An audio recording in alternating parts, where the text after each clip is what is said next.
Ben Mevlam'a kul olamadım, onun için yanarım. Ben Mevlam'a kul olamadım, onun için yanarım. Bilmezler ki benim derdim gece gündüz ağlarım. Bilmezler ki benim derdim gece gündüz ağlarım.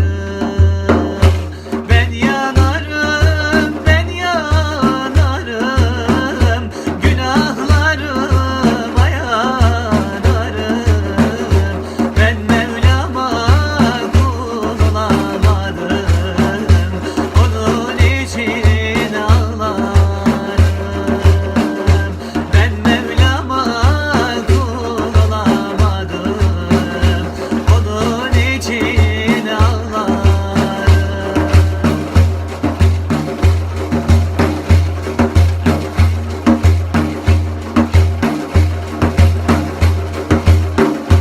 Bende olan bu günahı kaldıramaz dağlar taşlar.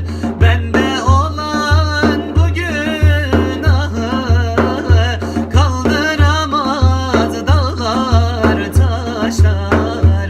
Bu gözümden akan yaşlar, onun için ağlarım.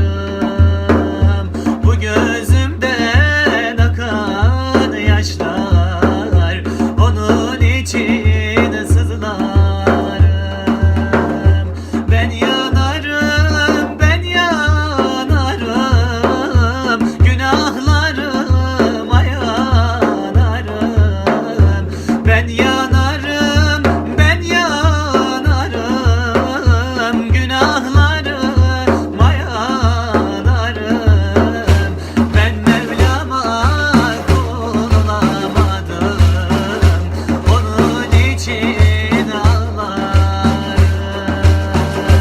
Ben Mevlam'a kul olamadım, onun için sızlarım.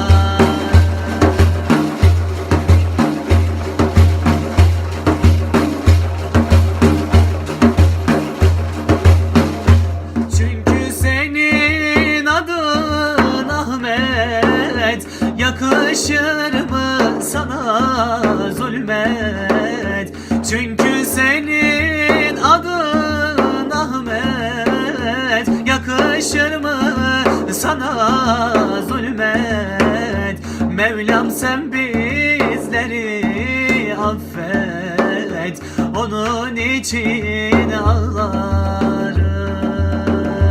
Mevlam sen bizleri affet, onun için ağlarım. Ben yanarım, ben yanarım, günahlarıma yanarım.